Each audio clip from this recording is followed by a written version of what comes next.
విలాప వాక్యాలు చూడండి. విలాప వాక్యముల గ్రంథం 2వ అధ్యాయం 19వ వచనం. త్వరితగతిని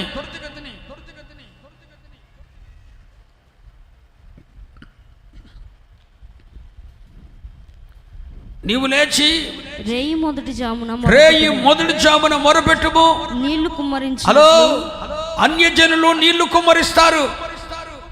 వారి దేవతలు ఊరేగుతున్నప్పుడు, వారి దేవుళ్ళు ఊరేగుతున్నప్పుడు, వారి సాంప్రదాయాలు ఊరేగుతున్నప్పుడు అన్యజనులు నీళ్లు కుమ్మరిస్తారు. కానీ మీరైతే నీళ్లు కుమ్మరించినట్లు ప్రభువు సన్నిధిని నీ హృదయమును కుమ్మరించు. మీ హృదయములను కుమ్మరించండి. హల్లెలూయా. హృదయాలను కుమ్మరించాల్సిన వాళ్ళు ఏం కుమ్మరిస్తున్నారు? ఏదో ఒక కానుకిస్తే దేవుడు తృప్తి పడిపోతాడులే. మా పిల్లోడు దశంభాగం ఇస్తే అయ్యగారు హ్యాపీ అయిపోతాడులే. ఎవడికి కావాలి నీ బోడి దశంభాగం? నీ బలిని నీ అర్పణ దేవుడు కోరటం లేదో. నీ బలిని నీ అర్పణ దేవుడు కోరటం లేదో. దేవుడు తన పని చేసుకోవటానికి కోరేషులను నియమించాడు. నీవిచ్చే అర్పణతో దేవుని సేవ జరగదు. మనం వేసేది బోడి కానుక. దేవుడు తన పరిచర్యను జరిగించడానికి కోరేషులను ఏర్పరచుకున్నాడు. నీళ్లు కుమ్మరించి, ఇక్కడేమో అన్ని జనులు నీళ్లు కుమ్మరిస్తున్నారు. కానీ దేవుని వాక్యం అంటుంది, నువ్వు కుమ్మరించాల్సింది నీళ్లు కాదు, మీ హృదయములను కుమ్మరించండి. ఇక్కడ ఇశ్రాయేలు ప్రజలు ఉపవాసం ఉన్న మాట వాస్తవమే, దేవుని సన్నిధిని కూడుకున్న మాట వాస్తవమే, పాపాత్ములు అని ఒప్పుకుంటున్న మాట వాస్తవమే, భక్తి చేస్తున్న మాట వాస్తవమే. కానీ అది సరైన క్రమంలో చేయట్లేదు. ఎక్కడో తీసుకొచ్చి అన్యాచారాన్ని పెట్టేశారు. దేవుని వాక్యానికి విరోధమైన దాన్ని పెట్టేశారు. అన్యజనులు చేసినట్లు మనుషులకు కనపడవలెనను. మీరు ఉపవాసము చేయనప్పుడు మనుషులకు కనపడవలెనని కాదు, రహస్యమందున్న మీ తండ్రికి కనపడినట్లు మీరు దేవుని సన్నిధిలో ప్రార్థనలు చేయాలి. మరి ఉపవాసం ఉన్నప్పుడు దేవుని వాక్యం చెబుతుంది, హృదయములను కుమ్మరించండి. మీ పసిపిల్లల ప్రాణము కొరకు 2 చదువునన్న మళ్ళీ వాక్యం పెట్టు. విలాప వాక్యం 2. అదిగో చూడండి, మీ పసిపిల్లల ప్రాణం కొరకు నీ చేతులు ఆయన తట్టెత్తు. ప్రతి వీధి మొగను ఆకలి కొన్న వారు మూర్ఛలిస్తున్నారు. నీవు యమని ఎడల ఇక ఎన్నొద్దులే. నీ పిల్లల కొరకు రేయి మొదటి జాముని లేచి చేతులెత్తి నీళ్లు కుమ్మరించినట్టు కుమ్మరించు. కన్నావు కానీ ఏ రోజన్నా బిడ్డల కొరకు నువ్వు ప్రార్థించిన తల్లివేనా నీవు? ఎందుగా పాడు బ్రతుకు? నీ బిడ్డల కొరకు రేయి మొదటి జామున లేచి నీ హృదయాలు కుమ్మరించావా తండ్రి? రేయి మొదటి జామున మొదటి గడియలో నీ బిడ్డల కొరకు హృదయాలను కుమ్మరించాలి. ఇక్కడ ఉపవాసం ఉన్న మాట వాస్తవమే, భక్తి చేస్తున్న మాట వాస్తవమే, పాపాత్ములు అని ఒప్పుకుంటున్న మాట వాస్తవమే, దేవుని సన్నిధిని కూడుకున్న మాట వాస్తవమే. కానీ వీరేం చేస్తున్నారు తెలుసా? అన్యజనుల సాంప్రదాయాన్ని నీళ్లు చేది కుమ్మరిస్తున్నారు తప్ప చెప్పండి హృదయాలు కుమ్మరించటం లేదు. కడుపు కాల్చుకుంటున్నావు తప్ప నీ హృదయాన్ని కుమ్మరించటం లేదు. తెల్లని వస్త్రం, ప్రతిష్ఠిత వస్త్రం ధరిస్తున్నావు తప్ప మీ హృదయాన్ని కుమ్మరించటం లేదు. రోదన ధ్వని లేదు, అంగలార్పు ధ్వని లేదు, ప్రార్థన విజ్ఞాపనలు లేవు. ఇట్టి ఉపవాసం నాకు అనుకూలమా అంటాడు ప్రభు. ఊరందరూ ఉపవాసం ఉండి ప్రార్థన చేస్తున్న ఒక్కొక్క తల్లికి అసలు ఉపవాసమే లేదు. ఆ తల్లి ఎప్పుడు దేవుని లక్ష్య పెట్టింది లేండి అమ్మ. ఆ తల్లి మహాతల్లి. అందరూ పొలం అని చెప్పి సాయంత్రం ఆరాధనకి వెళ్తండి. ఈ తల్లిగా ఆరాధన లేదు, ఏమీ లేదు. ఏ మనుషులండి బాబు. అసలు దేవుడు ఉన్నాడన్న భయం ఉందంటారా? చూస్తున్నాడన్న భయం ఉందంటారా? ఉపవాసం ఉన్నప్పుడు మిష్వాలో కూడుకోవాలి, యెహోవా సన్నిధిని కూడుకోవాలి. నీకు ఇష్టమైనట్టు నువ్వు చేయకూడదు, నీ పద్ధతి కాదు. నీ మనసులో వచ్చిన ఆలోచన ప్రకారం కాదు. ఒక దైవిక నియమం ఉంది, దైవిక పద్ధతి ఉంది, దైవిక ఆచారం ఉంది, ఆది అపోస్తల విధానం ఒకటి ఉంది సంఘానికి. దాని ప్రకారం మనం చేయవలసిన వారమై ఉన్నాం. వీళ్ళు హృదయములను కుమ్మరించవలసిన వారు ఏం చేస్తున్నారు? మాట్లాడరేంటండి? మీరు మాట్లాడుతుండాలి. నీళ్ళు కుమ్మరిస్తున్నారు, ఏదో ఒకటి దేవుడు అడ్జస్ట్ అవుతాడులే. మనలాంటి కాదులే దేవుడు. మన అయ్యగారు లాంటి అసలు కాదు. మన అయ్యగారు పాపిస్తోడు కాదు, రాసి రంపాన్ని పెడతాడు. ఎంత భక్తి చేసినా చేయలేదు అంటాడు. స్తుప్తి పడ్డమ్మా. మనకు అయ్యగారు కానీ మన దేవుడు గొప్పవాళ్ళే, మంచివాళ్ళే. ఏదో ఒకటి దేవుడు అడ్జస్ట్ అయిపోతాడులే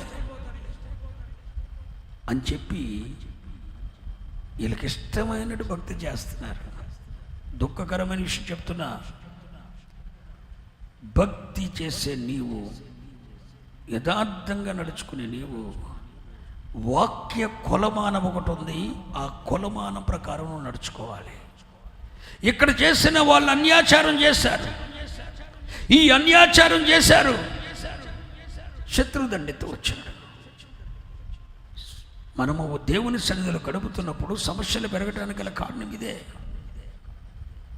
ఉపవాసం చేస్తున్నప్పుడు శోధనలు పెరగడానికి గల కారణం ఇదే. మనము దేవుని సన్నిధిలో గడుపుతున్నప్పుడు ఈ మహానుభావుడు ఆకలి చంపుకుంటాడు కానీ పట్టుమని 10 నిమిషాలు ప్రార్థన చేయడు. మరి దేవునికి ఇష్టమా? నీళ్లు కుమ్మరించినట్టు హృదయాలు కుమ్మరించాలిగా, అంగలార్చాలిగా. ఇది చేయలేదు వాళ్ళు. నీళ్ళు చేది దేవుడు ఏదో కూడా అడ్జస్ట్ అయిపోతాడులే అని చెప్పేసి ఏదో కూడా వాళ్ళకి ఇష్టమైనది చేసేసారు.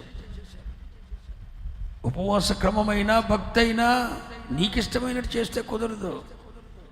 లేఖన ప్రకారం ఉంది, దాని ప్రకారం నువ్వు చేయాలి. హల్లెలూయా. వీళ్ళు ఉపవాసం ఉన్నారు, మిష్వాకు వచ్చారు, అన్నీ బాగా చేశారు, కానీ వాళ్ళకి ఇష్టమైనట్టు చేశారు. దేవునికి బదులు, సమాధానానికి బదులు ఏమొచ్చింది? ఫిలిష్తీయులు దండెత్తారు. నీ జీవితంలో శోధనలు పెరగడానికి గల కారణం ఇదే, సమస్యలు పెరగడానికి గల కారణం ఇదే. దేవుడు నీ హృదయంలో సమాధానం ఇవ్వటానికి బదులు కలవరాలు రేపటానికి గల కారణం ఇదే. ఈ కలవరం రేపితేనైనా నువ్వు దేవునికి సన్నిధిలో లోబడతావేమో. ఫిలిష్తీయులను దండెత్తి పంపిస్తేనన్నా ఏంటి నువ్వు సాధించింది ఏంటి నాకు తెలియక అడుగుతున్నా. నువ్వేం సాధించావు? సాధించానని నువ్వు అనుకుంటున్నావు, సాధించింది ఏమీ లేదు. నువ్వు ఏం సాధించావు? నువ్వు సమస్యలు పెరిగినాయి తప్ప, శోధనలు పెరిగినాయి తప్ప ఖరైన క్రమం నువ్వు చేయట్లేదు. ఎక్కడో అన్యాచారం. నువ్వు వచ్చింది అక్కడి నుండి కదా. నేను పుట్టింది అన్యత్వంలో. మా నాన్న పూజారి పనిచేసాడు, మరి అక్కడి నుండి వచ్చాను. అక్కడి నుండి కొన్ని సాంప్రదాయాలు వస్తాయి. భక్తిలో మొదట ఆయేసేలే చేసా, దేవుడు ఎట్ట అడ్జస్ట్ అయిపోతాడు అనుకున్నా. కుదరలేదు. అట్టకాదరా బాబు భక్తి ఎట్ట అని చెప్తే చాలా కాలానికి ఆ భక్తి అబ్బింది. ఆ భక్తి అబ్బితే దేవుడు కార్యం చేశాడు. ఏమ్మా ఇన్ని సంవత్సరాలు ఉపవాస ప్రార్థన చేస్తున్నావు, ఎందుకు బిడ్డ నీ జీవితాన్ని స్థిరపరచలేదు దేవుడు? నీ కళ్ళ ముందు ఎంతోమంది మందిరంలో స్థిరపరచబడుతున్నారే, నీవు స్థిరపడబోడగల కారణం ఏంటి? ఎక్కడో అవిధేయతగా, అక్రమం, అవినీతి నీ హృదయాల్లో ఏలుబడి చేస్తూ నువ్వు ఉపవాసం ఉంటున్నావు, మిష్వాకు వస్తున్నావు. ఇది నీకు తగునా అని అడుగుతున్నాడు దేవుడు. హృదయంలో సమాధానానికి బదులు కలవరం వస్తుంది. దేవుని దీవెన పొందుకోవటానికి బదులు శాపం ఏలుబడి చేస్తుంది. దేవుడు నీకు సమాధానం ఇవ్వవలసిన బదులు శత్రువు నీ మీదకు వస్తున్నాడు. ఈ ఫిలిష్తీయులు దండెత్తడానికి గల కారణం ఏంటి తెలుసా? ఎక్కడో నీవు లేఖనమునకు విరోధంగా నువ్వు కార్యాన్ని చేస్తున్నావు. అదేంటో నీకు తెలుసు. నీళ్లు చేదు కుమ్మరించడం తప్పు అన్న సంగతి నీకు తెలుసు. నీకు ఇష్టమైనట్టు భక్తి చేయడం తప్పు అన్న సంగతి తెలుసు. ఎట్టొకటి అడ్జస్ట్ అయిపోతాడు. దేవుడు అని నువ్వు చేయటం ఇష్టం కాదు. నీ జీవితాన్ని దేవుడు ఎప్పుడో స్థిరపరిచేవాడు బిడ్డ. నీకు చదువు ఉంది కానీ దేవుడు స్థిరపరచలేదు. వై? నీకు ఇష్టమైనట్టు చేశావు. నీ హృదయమును కుమ్మరించాల్సింది బదులు నీళ్లు కుమ్మరించావు, డబ్బులు కుమ్మరించావు, గేదెను మీ కానుకిచ్చావు తప్ప దేవునికి ఇష్టమైనట్టు నువ్వు చేయలేదు. ఇదోనే దేవుడు మాట్లాడుతున్నాడు. గేదెను మీ కానుకిచ్చావు, కష్టపడిన సొమ్ము తీసుకొచ్చి బలిపీఠం దగ్గర పెట్టావు, కానీ దేవునికి ఇష్టమైనట్టు ఉపవాసం చేయలేదు నువ్వు. దేవుడు మెచ్చుకోలేదు. సమాధానానికి బదులు శత్రువు వచ్చాడు. నీ బలిని, నీ అర్పణను దేవుడు చూస్తాడనుకున్నావు తప్ప నువ్వు చేయదగిన విధంగా నువ్వు చేయలేదే. ఎక్కడో లోపం ఉందే. ఆ లోపం ఏంటో ఈరోజు నువ్వు సరి చేసుకోవాలని ఈ 50 దినములలో దాన్ని నువ్వు సరి చేసుకొని నీ జీవితాన్ని చక్కదిద్దుకుంటే నీ కనుల ఎదుటే దేవుడు నీ శత్రువు కనులు ఎదుటే నేను గొప్ప చేయటం మొదలెడతాడు. హల్లెలూయా, చెప్పండి హల్లెలూయా. ఇంకా అంత మంచిగా చెప్పండి.